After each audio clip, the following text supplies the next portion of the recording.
Joining us now is the Republican governor of Virginia, Glenn Youngkin. Governor, you heard some of the language that Mr. Trump used over the weekend. What do you think of this idea of, quote, we have some sick people, radical left lunatics, and I think it should be very easily handled by, if necessary, the National Guard, or if really necessary, by the military. Is that something that you support? Jake, first of all, thank you for having me. And I guess what I want to just make very clear is that it's my belief that what former President Trump is talking about are the people that are coming over the border, that in fact are committing crimes, that are bringing drugs, that are trafficking humans, and that are turning every state into a border state. And I'm a governor of a state that is not near the southern border, and yet I see the impacts of 10 million people illegally coming across the border every single day. 5 Virginians die on average from fentanyl overdose.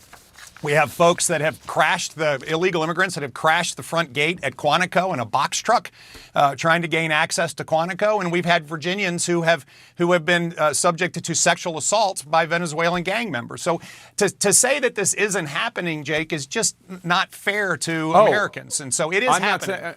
I'm not saying that at all. Obviously, there is a border crisis. Obviously, there are too many criminals who should not be in this country, and they should be jailed and deported completely. But that's not what I'm talking about, because he was talking about sick people, radical left lunatics who should be handled by the National Guard or the military. And then later on in that same speech, he said that one of the lunatics he addressed was Congressman Adam Schiff. That's who he was talking about using the National Guard and military against radical left lunatics, enemy from within, people like Adam Schiff. Again, Jake, I don't think that and again, I can't. I'm just reading his speak quotes for him, but I do think that you are misinterpreting and misrepresenting his thoughts. I do believe, again, it's all around the fact that we have had an unprecedented number of illegal immigrants come over the border in an unconstrained, unrestrained fashion.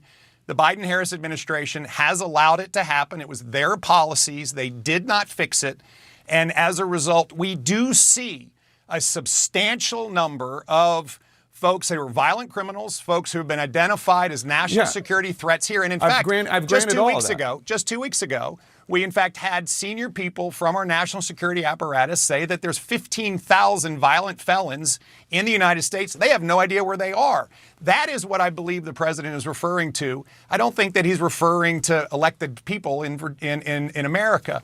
But I'm literally reading his quotes. I'm literally reading his quotes to you, and I played them earlier so you could hear that they were not made up by me. He's literally talking about, quote, radical left lunatics. And then one of those lunatics he mentioned was Congressman Adam Schiff. Criminals should be locked up.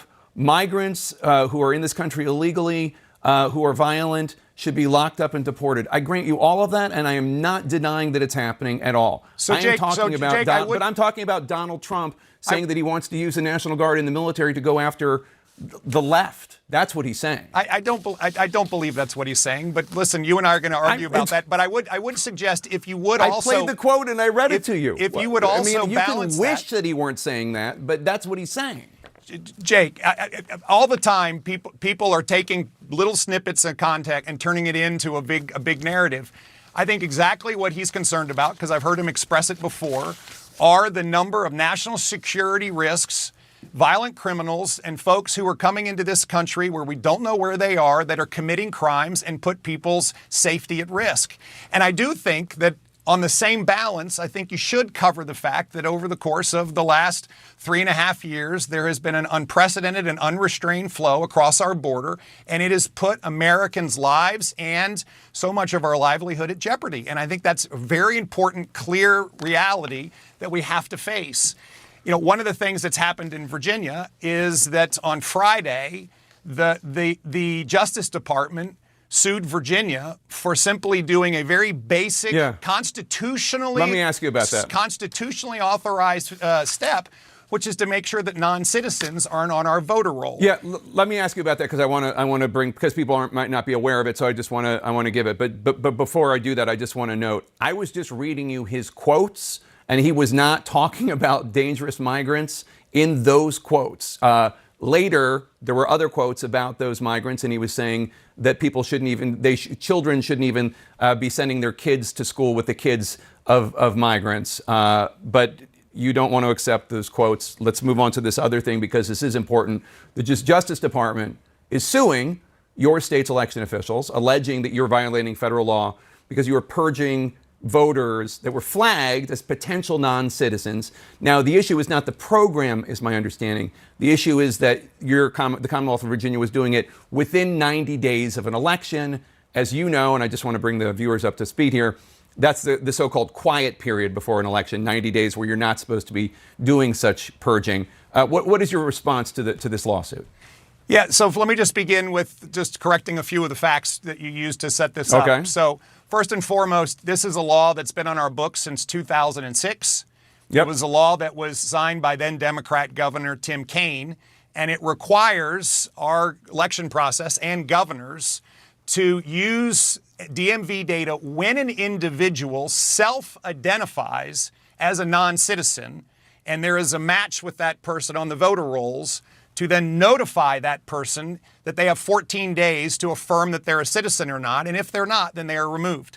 This process has been in place since 2006.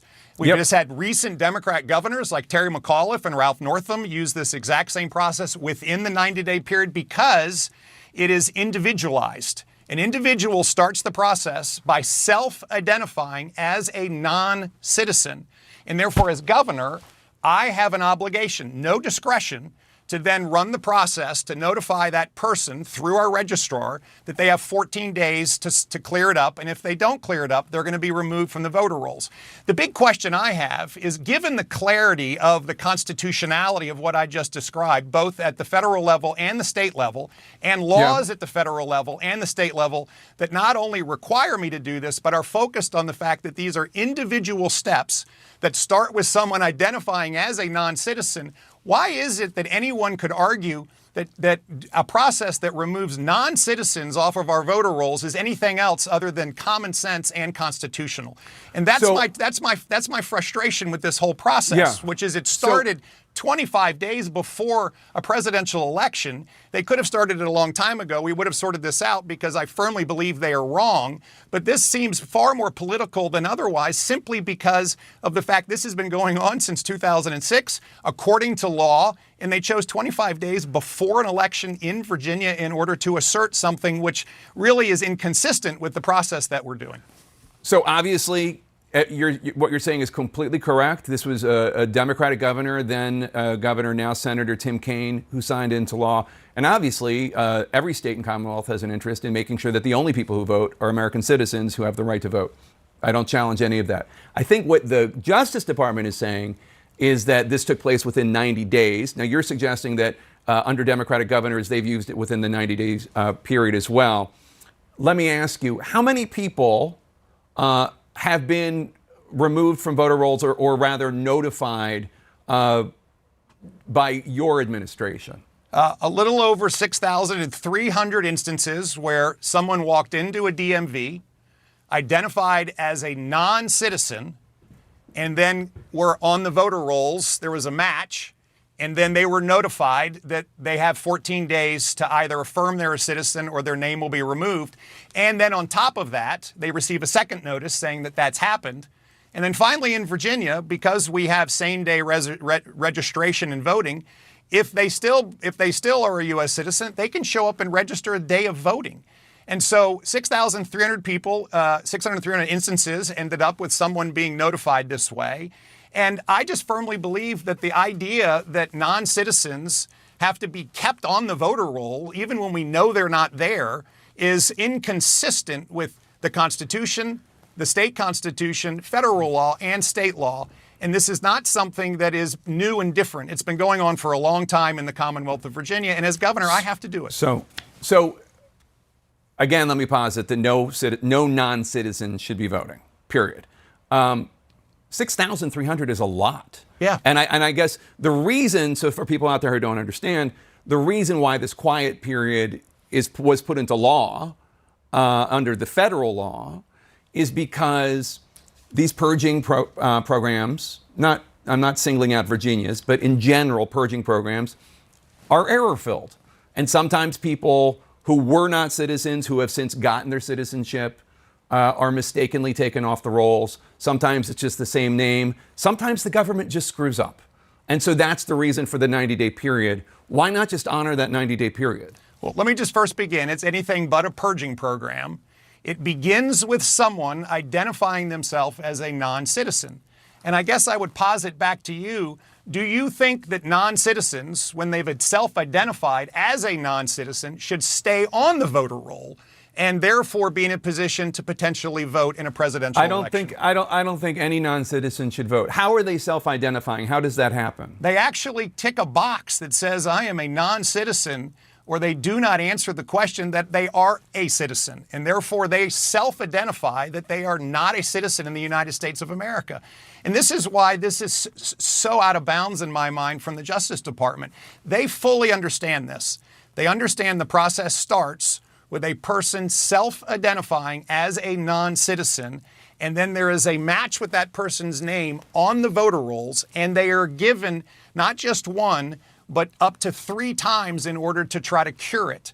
And this is why I find this to be a very, very unreal moment that is stunning, that they filed this suit 25 days before a presidential election, when in fact this has been going on in accordance with our Constitution, the federal Constitution, and state law since 2006. I guess the only thing I would say is, and I'm not here to represent the Justice Department, but 6,300 people is a lot. I don't know that every time everybody checks a box, they know what they're checking. I think a lot of people mess up when they check boxes. And there is this federal law of 90 days. And I just wonder, when you knew this was going on, did you not know that the law was you can't do this within 90 days of an election, or was it just it was just rolling and nobody even thought about it? No, it actually doesn't contravene the federal law at all. And in fact, because it is done on an individualized basis, person by person, and because that person has in fact self-identified as a non-citizen, this is not subject to the 90-day blackout period, in my view, and in counsel's advice. And that is the inconsistency in what the Justice Department is asserting. It is individualized. It is not systematic. It is individualized. That a person by name says, I am not a citizen, and therefore I probably shouldn't be on the voter roll, but my name got there either by mistake or by purpose. But either way, we shouldn't allow people to be on the voter roll when they have identified as a non-citizen to be there. And I will reiterate yet again, there are multiple fail-safes in this system that has been used and has not been challenged literally for 18 years. And that's why I find this to be such a disturbing moment. We will continue to have safe and secure elections in Virginia. Listen, that's my job as governor. We have paper ballots. We have counting machines, not voting machines. We have great ballot custody laws. We, in fact, monitor all the drop boxes 24/7. They're in secure places. And we make sure that we have really clean election rolls. And I think that's what a governor is supposed to do. And I'm compelled to abide by our law and the Constitution to do exactly that. Well, I think we just got at the crux of the matter, which is you think that because they self-identified that means the 90-day period federal law doesn't apply, and that's what you think. You said in your opinion and your counsel, and the Justice Department disagrees, and I guess a judge will decide which one of you is correct, but we appreciate you coming on the show. Virginia Governor Glenn Youngkin, thank you so much. And Jake, one last thing. Yes, sir. Whether we're in Virginia or any other state, I just want to go back and reiterate that non-citizens should not be on the voter roll. And when we know they're non-citizens or suspect they're non-citizens, we should have a process for checking that. And if they are citizens, they should be allowed to vote. Every citizen should be encouraged and allowed to vote.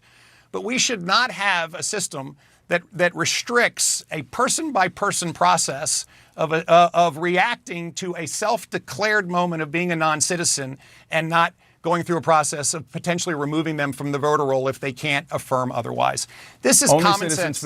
Only citizens should vote. Only citizens should vote. Governor Youngkin, always good to have you on. Thank you so much, sir. Thank you, Jake.